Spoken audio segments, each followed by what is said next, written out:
Just as I completed my final assassination contract and was about to take my seat as the head of the world's top assassin organization, I was informed that I was the long-lost true heir of the Astor family.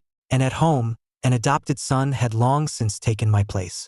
I thought I was about to star in some cliché drama about the real versus the fake heir, but to my surprise, he, along with my 3 older sisters, did everything in their power to protect me, the true son. The Astor family's influence was immense, with a hand in both legitimate and illicit affairs.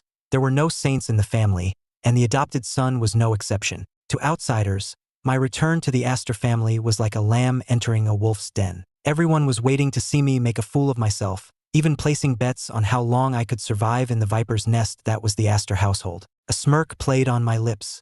How could a family of sharks produce a goldfish?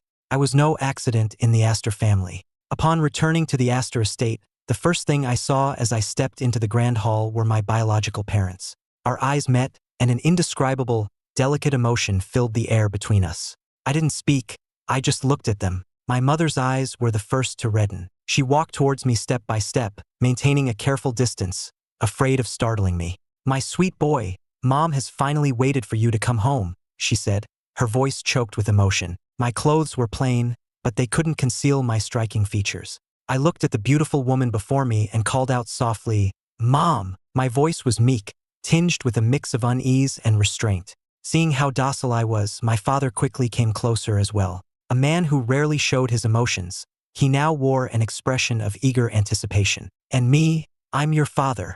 I remained meek. "Dad." Marcus Astor nodded repeatedly. "Yes, good son. Welcome home." I smiled and said, "Thank you, Mom and Dad." Then, I shifted my gaze to the 3 women standing behind the couple. With their cool, stunning beauty, I figured they must be my 3 older sisters. "Little brother, I'm your eldest sister."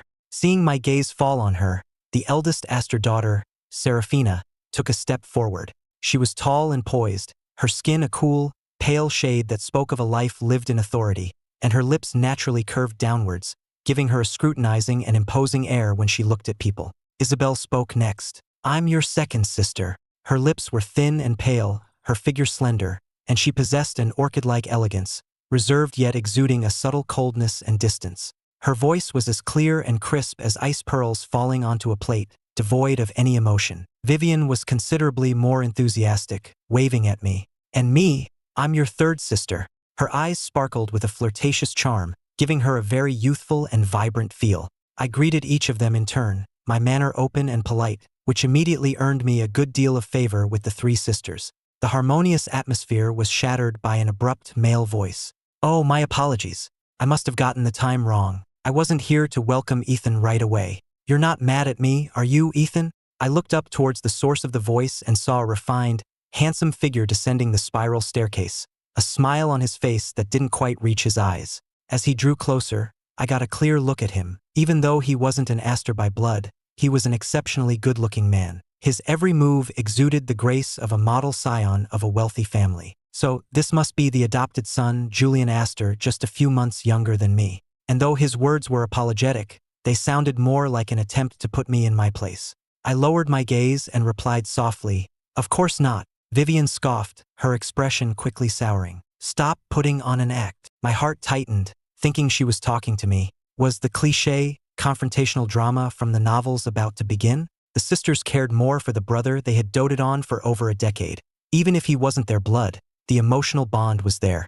They couldn't bear to see him wronged and would naturally back him up. It just seemed a bit too soon. I hadn't even done anything yet. I had already planned my next move, but then I heard Julian snap, "None of your business." Vivian's tone grew even more impatient. "Who cares about you? Don't be so full of yourself." She was clearly talking to Julian. This was not what I had expected. Did he and his sister not get along? Our mother shot them a reproachful look. "On this wonderful day of Ethan's return, are you two going to cause a scene? Don't scare him." Vivian let out a soft "oh" and composed herself. It was Julian, however, who acted aggrieved. "Mom, he's your precious son, but what about me? You promised you'd treat us equally." Both my mother and father looked exasperated. "Julian, don't be childish." One was the biological son they had wronged for years, the other the adopted son they had meticulously raised. It was impossible to choose.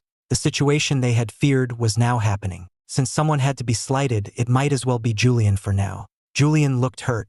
How am I the one being childish? You yelled at me first. Before this, his mother had always spoiled him. She had never spoken to him so harshly. My mother had no choice but to concede. All right, it's all my fault. Then, as if remembering something, she soothed Julian before turning to me with a look of regret. Sweetheart, this is your younger brother. After you were secretly taken from us, we searched for you endlessly to no avail. We were sick with grief, and that's when we adopted him. My father added, you are both the treasures of the Astor family, so you must get along. After speaking, he carefully observed my expression. Most people, upon learning that someone had usurped their place and enjoyed the life that was rightfully theirs, would surely feel resentful. But even with my return, they couldn't send Julian away. The best solution was for us to live as brothers in peace. Seeing no displeasure on my face, my father breathed a silent sigh of relief. I nodded and said, I understand. My docile demeanor made the couple increasingly fond of me. Julian, however, turned his head away with a mix of pride and stubbornness, all but writing, I'm in a bad mood, across his face. My father quickly changed the subject. All right, let's not just stand here. Ethan, you've traveled a long way, you must be hungry. Let's eat. They had already instructed the staff to prepare a meal, and the family sat down together. When I hesitated to pick up my utensils, my parents assumed I was just being reserved. Ethan, this is your home, there aren't so many rules. Just do as you please, my mother said. As one of the top elite families, the Astors actually had many rules, but they were willing to make an exception for me due to my special circumstances. Julian interjected with a sarcastic remark. Ethan probably doesn't even know basic table manners and is afraid of embarrassing himself. Maybe we should have Mrs. Gable teach him first. Mrs. Gable was the Astors' head housekeeper, the wife of their butler, Mr. White. My mother shot him a warning look. Julian, he knew perfectly well that I had grown up away from them and suffered a great deal, yet he was deliberately bringing up a sore subject, rubbing salt in my wounds. Julian retorted defiantly, it's the truth. Am I not allowed to say it? Coming from the slums, he's probably never seen this kind of wealth in his entire life. My father slammed his chopsticks down. Julian, you're getting more and more out of line. If you don't want to eat, then get back to your room. Julian shot back petulantly, fine, I won't eat. And with that, he stormed off to his room. My mother looked at me, her face full of apology. Ethan, Julian isn't usually like this.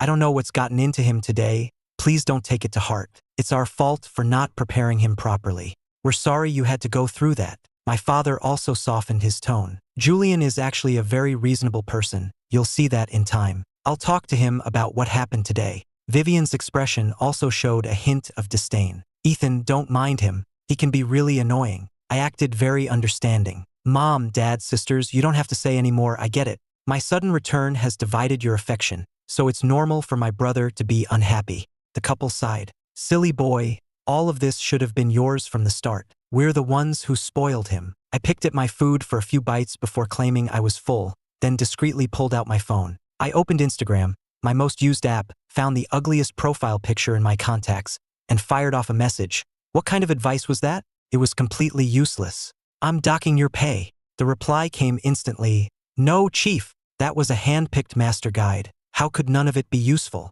Not a single useful word in the whole thing, I typed back, then promptly blocked the account for the time being. When I looked up again, I found my family's eyes were all on me. Vivian asked curiously, little brother, what brand is your phone? I don't think I've ever seen one like it. It's quite unique. I answered truthfully, a friend of mine developed it. It's not on the market yet. They didn't think much of it, assuming it was just some niche device. They all refrained from asking about my past, afraid of bringing up bad memories. They were certain I had lived a hard life and were determined to make it up to me. My mother then said, Ethan, are you full? Let's take you to see your room. Your father, sisters, and I all have gifts for you. With that, the group headed upstairs. My mother explained, your sisters are on the 4th floor, and you and Julian will be on the 5th. You can pick any room you like on the 5th floor, and tomorrow we'll have someone redecorate it to your liking. Just as I was about to look around, one of the doors suddenly opened. It was Julian. He pointed to the surrounding rooms. This is my private music room, that's my study, and over there are the game room and art studio. Oh, and don't pick a room too close to mine. I don't like noise. After saying his piece, he slammed the door shut with a bang. I watched him, a thoughtful expression on my face. An adopted son acting this arrogant upon the return of the family's true heir? He was clearly very favored. I put on a hurt expression. Mom, Dad, It seems Julian really doesn't like me. Maybe I should just stay in a guest room.